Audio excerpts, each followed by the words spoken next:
여러분 안녕하십니까? 포항 MBC 뉴스데스크입니다. 포항시가 콜택시처럼 호출해서 목적지까지 가는 수요 응답형 버스 시범 운행을 시작했습니다.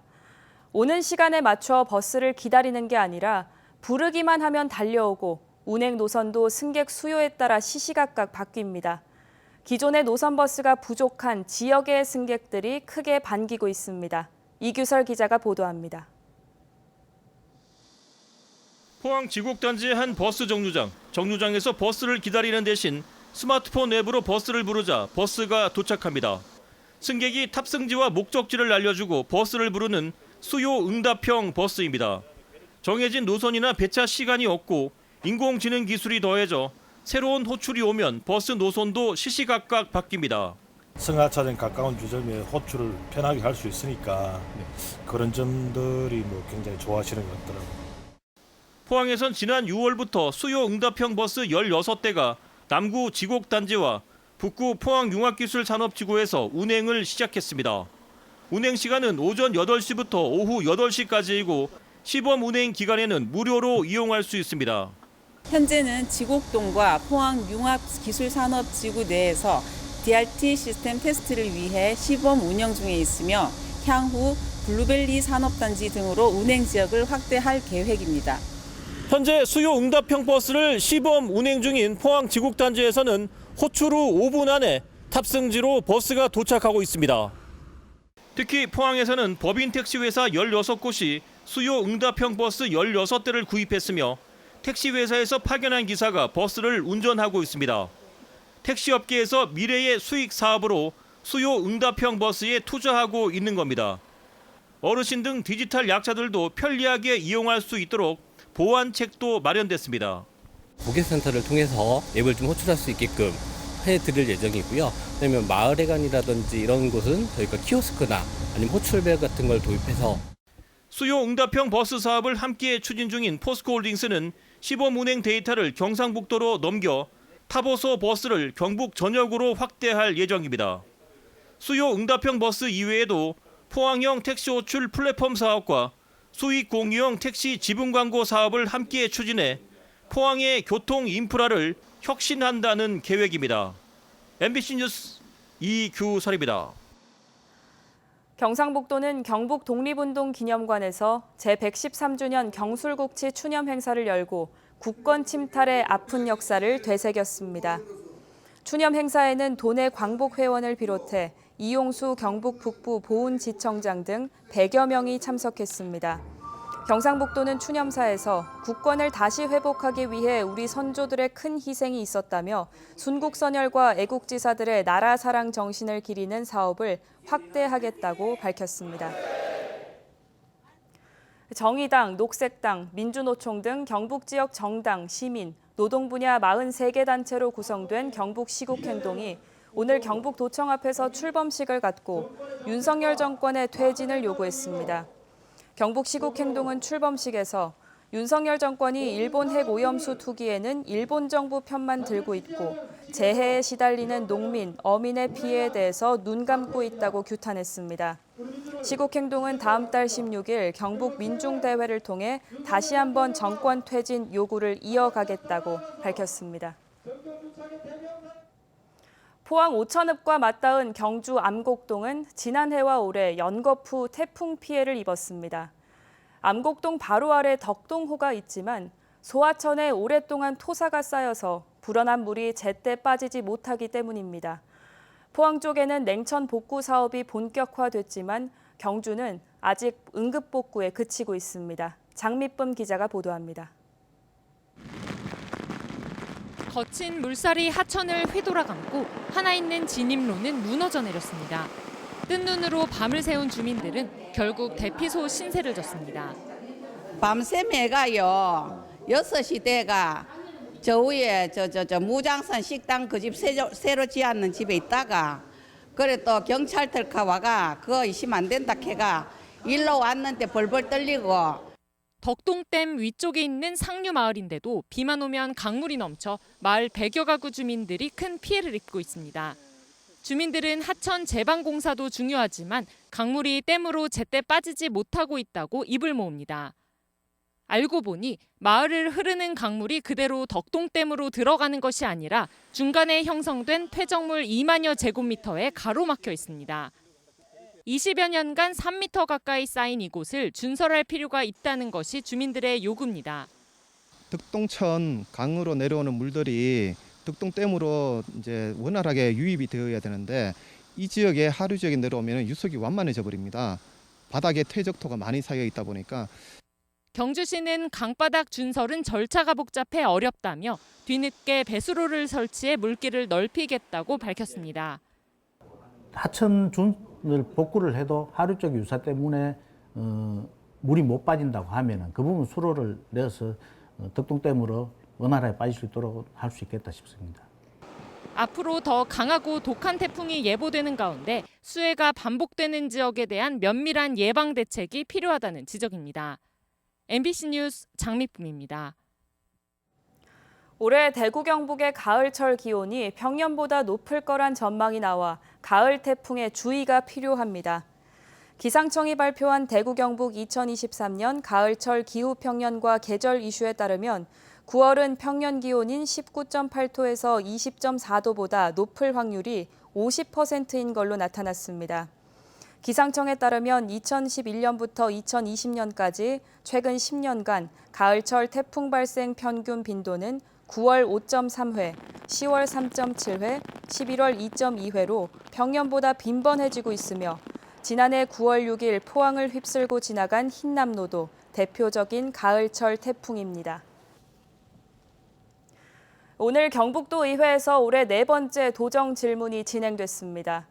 대구 경북 신공항과 관련해 이철우 경북도지사는 의성 측의 여론을 의식한 듯 의성 항공물류단지를 절대 방어하겠다고 말했습니다.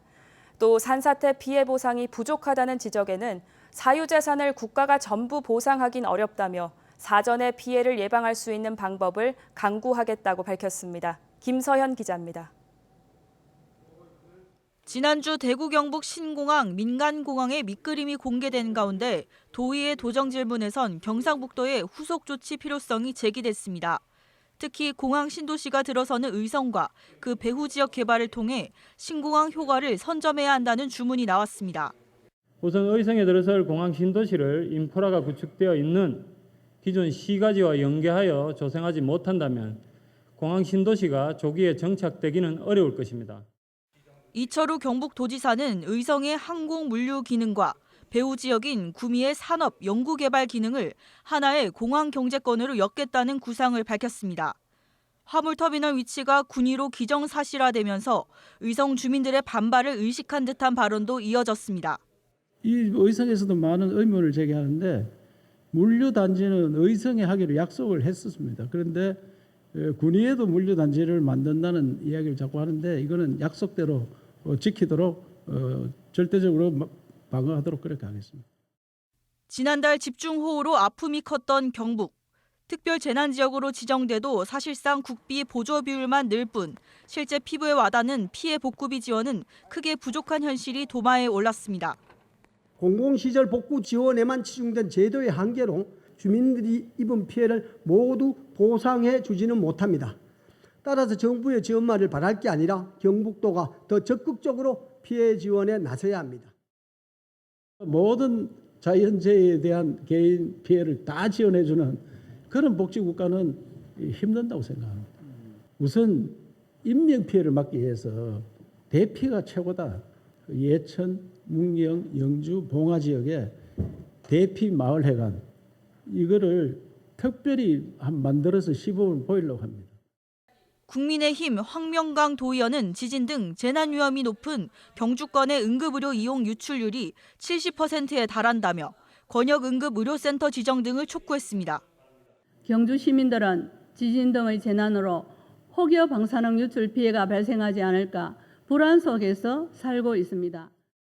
영주 출신 임병화 도의원은 최근 영주댐 준공에 따른 레포츠 시설과 소백산 케이블카 조성, 지방도 935번 도로 개선 등 경상북도 차원의 영주 관광 지원책을 촉구하기도 했습니다. MBC 뉴스 김서연입니다.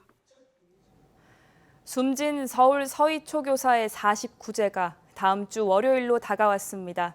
전국의 교사들은 이날을 공교육 멈춤의 날로 정하고 교권 회복을 위한 대규모 집회를 예고했습니다. 경북에서도 3,700여 명의 교사들이 단체 행동에 동참하겠다고 서명했고 일부 학교는 재량 휴업까지 검토 중인데 교육당국은 자제를 촉구하고 있습니다. 보도에 김경철 기자입니다. 지난 주말 검은색 옷을 입은 교사들이 국회 앞에서 교권을 회복해달라고 대규모 집회를 열었습니다. 벌써 6주째인데 경북에서도 500명 넘는 교사들이 집회에 참여했습니다. 서울 서희초등학교에서 숨진 교사를 추모하고 공교육 정상화를 위한 입법을 요구하기 위해서입니다. 특히 숨진 교사의 49제인 다음 주 월요일을 공교육 멈춤의 날로 정하고 단체 연가를 포함한 대규모 집단 행동까지 예고했습니다. 교총을 제외한 경북 지역 5개 교원단체도 성명서를 내고 공교육 멈춤의 날에 동참하겠다는 뜻을 밝혔습니다. 다수의 교사들 중에서도 연가를 내서 서울 국회 앞 집회에 참석할 수 있다라고 저는 생각을 하고요. 수업을 다 하고 나서 조퇴를 내고 지역 집회에 참석할 것이라고. 이날 집회에 동참하겠다는 서명운동에 경북에서도 530개 학교 3,700여 명이 참여했고 갈수록 늘어나고 있습니다. 학교장 재량으로 학교를 가지 않는 재량 휴업도 경북 지역 30여 개 학교에서 검토하고 있는 걸로 알려졌습니다. 재량 휴업일 지정이 수업 일수가 줄어드는 것이 아니기 때문에 학습권 침해라고는 볼 수 없거든요. 경북교육청도 교사들의 입장에서 지지해 주었으면 좋았겠다 하는 아쉬움이 듭니다. 하지만 교육부가 교사들의 집단 행동을 불법 행위로 규정하고 법과 원칙에 따라 대응하겠다는 입장이어서 실제 참여로 이어질지는 미지수입니다. 임종식 경북교육감도 입장문을 내고 단체 행동을 자제해 줄 것을 요청했습니다. 교육부의 불허 방침에도 불구하고 이렇게 재량 휴업을 하고 정면 충돌이 되었을 때 그 후에 갈등과 혼란은 이루 말할 수가 없습니다.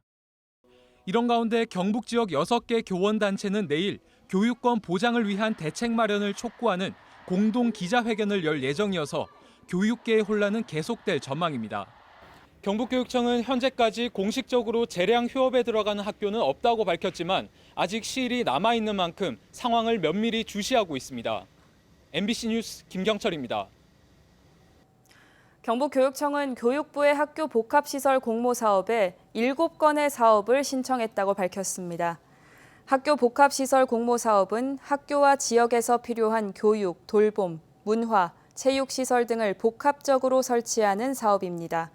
경북교육청은 신설학교인 포항효자중과 울릉학생체육관 등 7건의 사업을 신청했으며 공모 결과는 다음 달 발표될 예정입니다. 포항테크노파크가 연료전지 KS 인증 위탁 시험 기관으로 지정됐습니다. 주요 위탁 업무는 고분자 전해질 연료전지 등 시스템의 시험 평가와 발전 효율, 열회수 효율 시험, 시험 평가 전문 인력 교육 지원 등입니다. 2019년 문을 연 포항테크노파크 수소 연료전지 인증센터는 국내에서는 2번째로 연료전지 분야에서 KS 인증 제품 심사 위탁기관 자격을 갖춰 포항과 대구, 경북 기업들이 제품 개발에 따른 시험 평가 소요 시간과 비용을 아낄 수 있게 됐습니다. 지속 가능한 사회를 위한 포항시민연대는 오늘 포항시청에서 기자회견을 열어 수소 환원제철 전환을 위해서 포항시가 적극 나서라고 촉구했습니다.